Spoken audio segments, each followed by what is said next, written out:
Welcome to the Art of Precision on Gillette World Sport.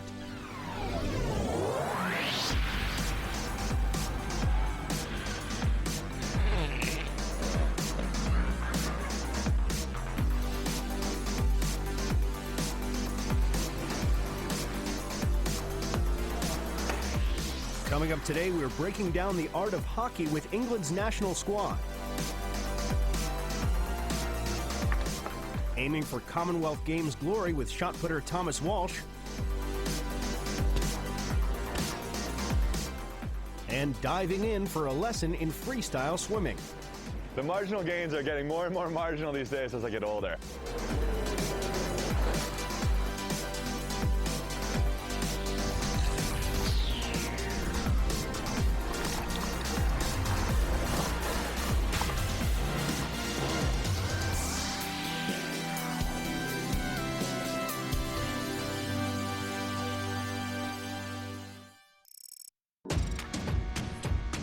First up on Gillette World Sport, we're freestyling in California with five-time Olympic gold medalist Nathan Adrian.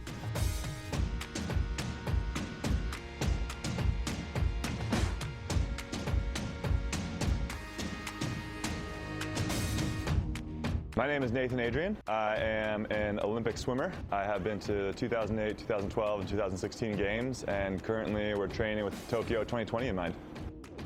My journey to swim is pretty common, actually. It was a learn to swim, water safety thing. Before I was 2 years old, I lived up in Washington. We have a lot of coastline up there. If I was to fall in, what a tragedy it would be if I didn't know how to swim.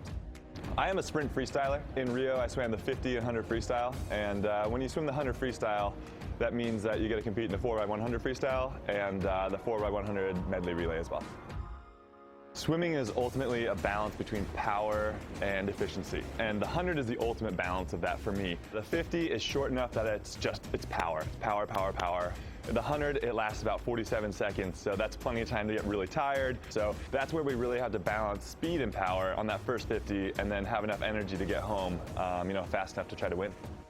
We train a lot. So we're training 6 days a week. That's 6 days where we're in the water, 4 days where we're in the weight room. I'm doing 8 water touches a week.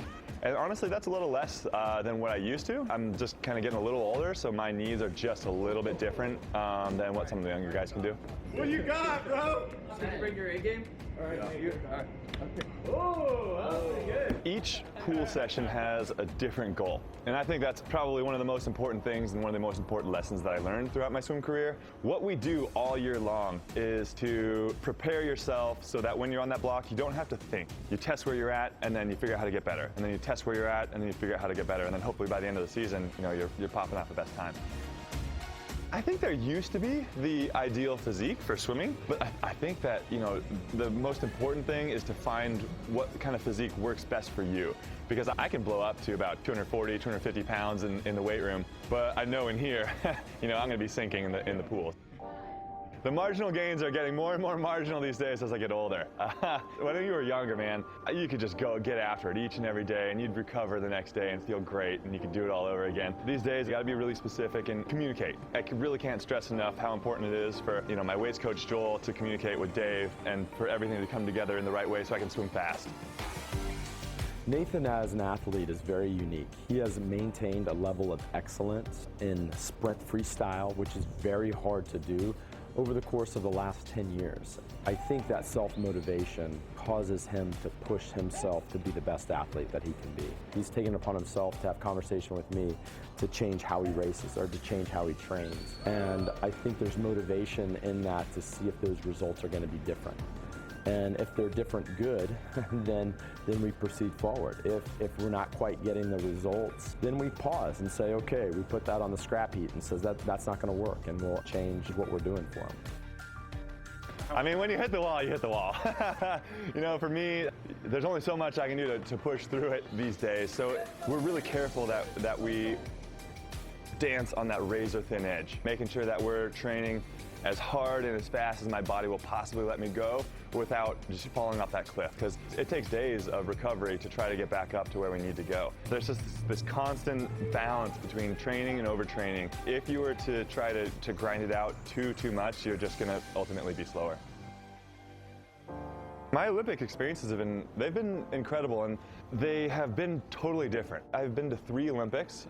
2008, I was 19, and I just kind of went into that just bright-eyed, ready to learn. I was on the team with so many incredible athletes, watching them do what they do best for Team USA. 2012, I came in, and I was expected to make it, and that's a good feeling, but also a little bit of a burden. So it's like, you got to understand how to deal with that pressure. 2016, I was the defending champ.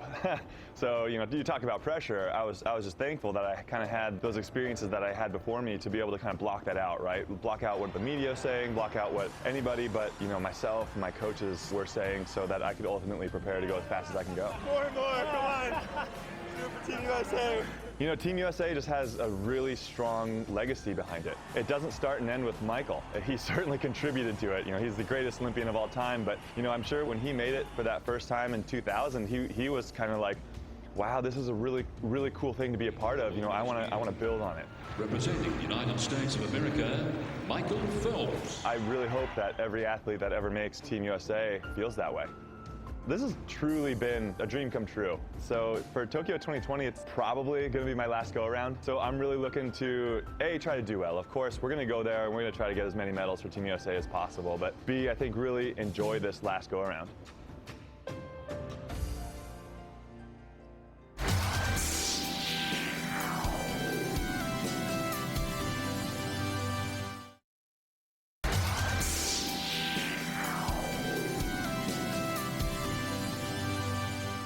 Next, we're catching up on a busy 2 years for New Zealand shot putter Tomas Walsh as he prepares for the Gold Coast 2018 Commonwealth Games.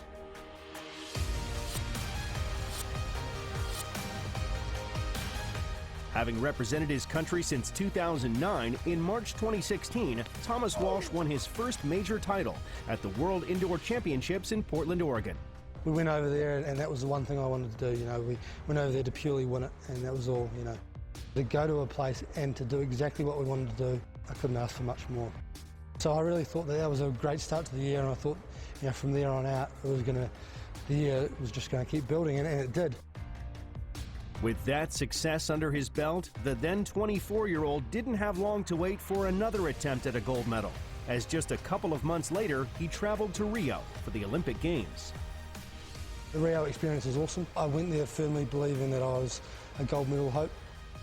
And things on the day just didn't quite line up the way I wanted it to. But saying that, I've got a bronze medal at the Olympic Games, my first time to the Olympic Games, it could have gone a lot worse than that. I could have come away with nothing. There was hardly any time to rest after the Olympics as Walsh quickly got back into training. At his base in Christchurch, he continued to work hard, putting in the hours 6 days a week to further perfect his throwing technique. I think the way you think about throwing far has changed. A lot of the old guys were get strong, which takes years to get strong and throw far, and that's pretty much all they concentrate on. And a lot of my stuff is, yes, I'm still very strong, I'm stronger than a lot of guys around, but in terms of in the shot put world, I'm still reasonably weak. But I am fast, I move well, my timing's really good. A lot of people just think I throw shot put and I lift weights. But we do slacklining and we do gymnastics and we do jumping and sprinting and all kinds of balance stuff. So there's a big variance in training, which is really cool. I really enjoy that. All that hard work would culminate for the New Zealander at the 2017 World Athletics Championships. There he topped a field of the world's best throwers to become the first male athlete from his country to win gold at the event. World Champs, 2017, it's 6 months ago, but it feels amazing. Something that my whole support team had been working towards, and for me to be able to achieve it was pretty cool. My off-season's been pretty flat out. I tried to finish off my new house that we moved into 3 or 4 days before Christmas, and then also in amongst that trying to jam in as much training as I needed to be fit for the summer season. Chief among Walsh's targets for the outdoor calendar will be to top the podium at the next big international meet, the Commonwealth Games in April. With Australia's Gold Coast not too far from home, the world champion is looking forward to having plenty of support as he bids for gold. Winning gold at the Commonwealth Games is it's going to be right up there. It's on the Gold Coast. There's almost more Kiwis in the Gold Coast than Aussies, so it's going to be a cracker. I feel like I've got some unfinished business there. You know, 4 years ago I got second to Dane Richards, who will be there again as well. So I need to knock him off his perch. But you know, it's pretty exciting. Any time I get to wear the silver fin, it's a great time. And you know, it's just I really want to take out the win there, I think.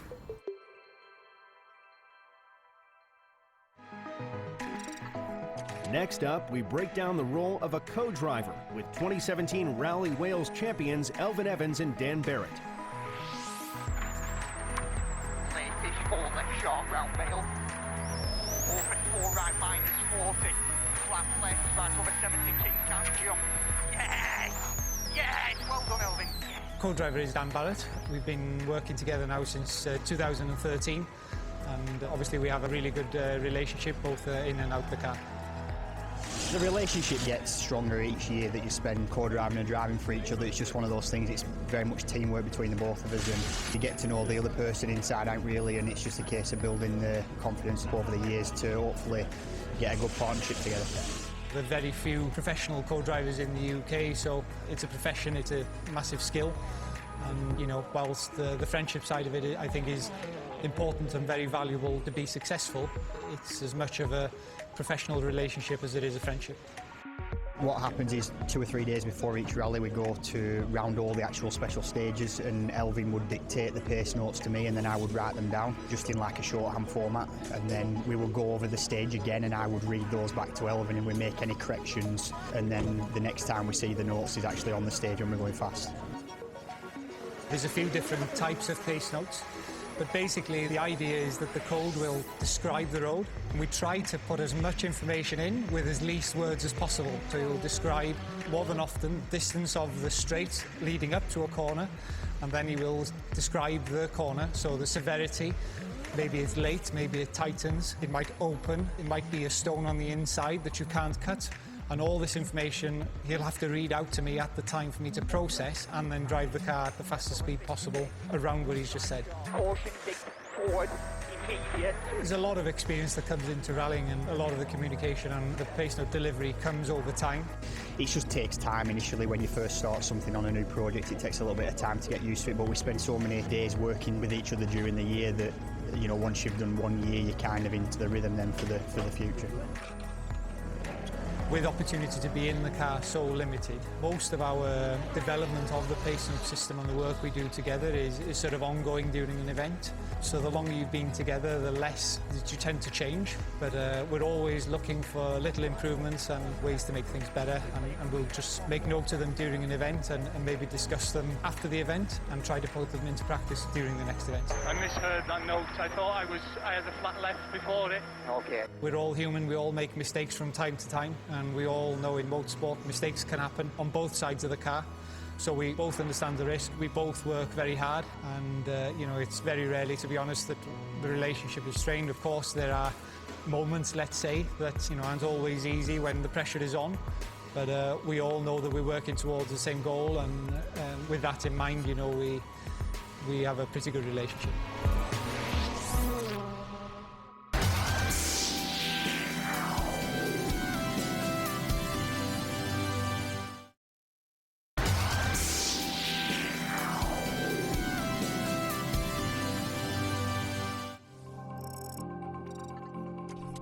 Right now, we're preparing for the 2018 Commonwealth Games with England Hockey.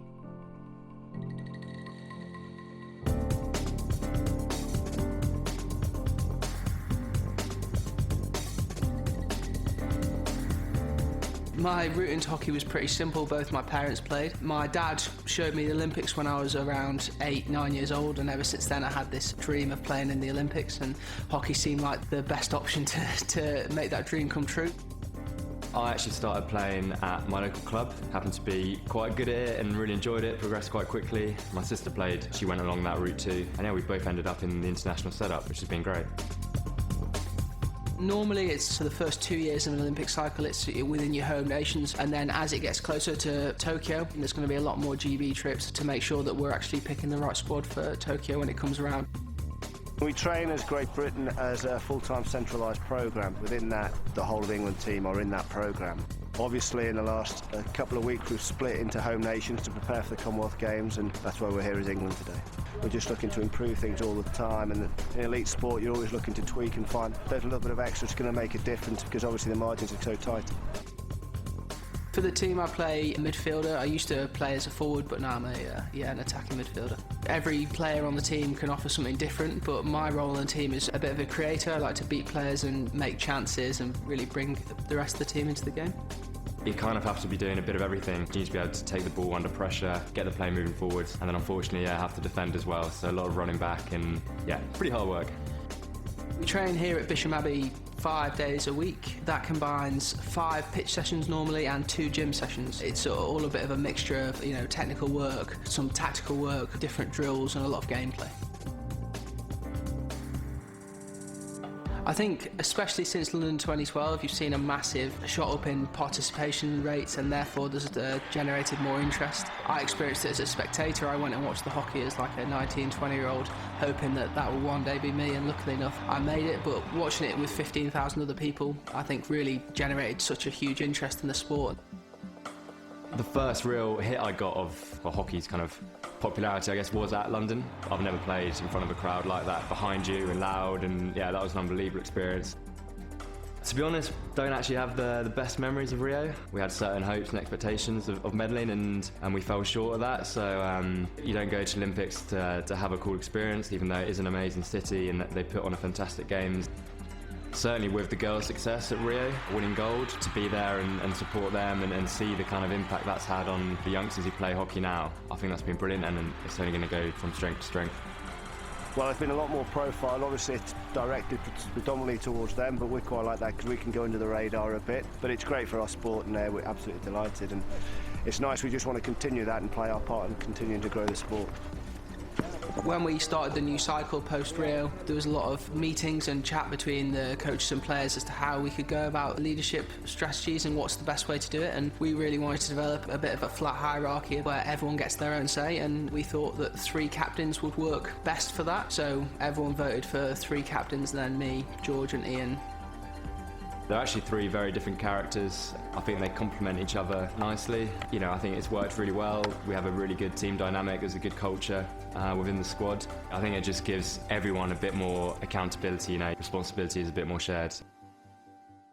We're obviously looking to evolve and develop into a medal-winning team at all major tournaments. The Commonwealth Games was a great opportunity for us to play a multi-sports tournament, something we don't get to do very often, or the only time before the Olympic Games. And here's a great opportunity to put ourselves under pressure and say, you've got to go out and medal. We've got a lot of young, hungry guys come into the squad who are desperate to kind of prove themselves, and we're really striving to be one of the most exciting teams to watch in the world, and obviously trying to win as many games as possible. We've been pretty close in the past, a lot of 4th places, which is quite tough to take. So I think we made the step last summer. We got the bronze medal at the Europeans, and I think if we can keep doing that, get into those semi-finals, we now want to start winning them and consistently medaling on the international stage.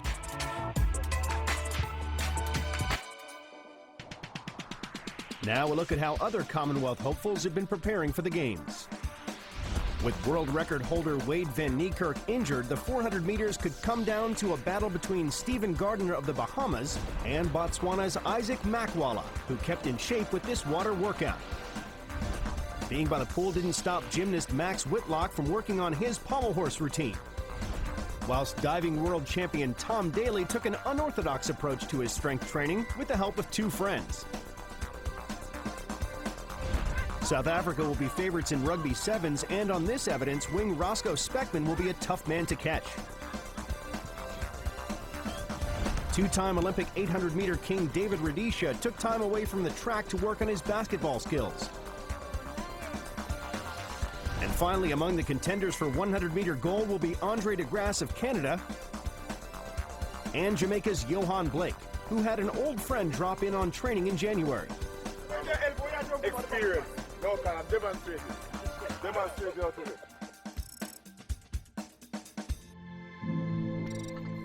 Finally today, a guide to mountain biking on snow as we head to Switzerland for the unique Snow Bike Festival. Yeah, well, it's very different from any other mountain biking event. We have completely different conditions. It's unique. It's on snow. You don't find it anywhere else in the world. We have around 20 nations here, most of them around Europe. We have South Africans, Namibians, some from the Middle East, from the UK, from the US. So they really come from everywhere. Across 4 days, cyclists compete over 3 different stages of different lengths and difficulty, which means selecting the correct bike for each stage is a crucial tactic in the pursuit of success. Here we basically have the 3 different types of bikes that we've been using to race. On one hand, you have a normal cross-country bike. The tyres on these bikes are actually exactly the same as the ones we use in regular World Cups, except without the suspension fork, but this is basically a lightweight bike. On the other hand, you have bikes like mine. These have slightly oversized tyres. They're a little wider than a lightweight bike, but not quite as wide as a typical snow bike, which we call a fat bike. The real benefit you get with a fat bike is that on cross-country skiing tracks with very soft snow, it really shows its advantages because it floats over the snow due to low air pressure and large weight distribution. With thinner tyres, you have to put in a lot more effort as the handlebars keep skewing and turning because you tend to sink into the snow and it's all a lot more unpredictable. So if you choose the wrong bike, then you might have the quickest legs in the competition, but they still won't be good enough for you to win. After fierce competition and almost 2,000 meters of climbing, the 2018 edition of the only UCI-sanctioned race on snow saw home talent shine, with Switzerland's Joris Rief and Katrin Lehmann topping the podiums, making the most of their first opportunity of the year to earn points towards the world ranking.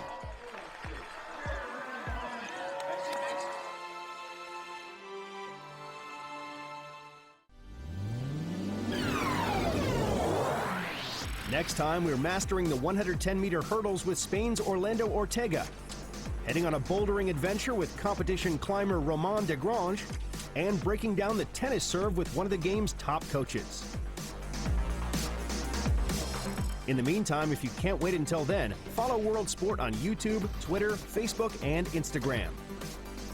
Here you can relive the action from today's show and catch up with exclusive online content. We'll see you next time on Gillette World Sport.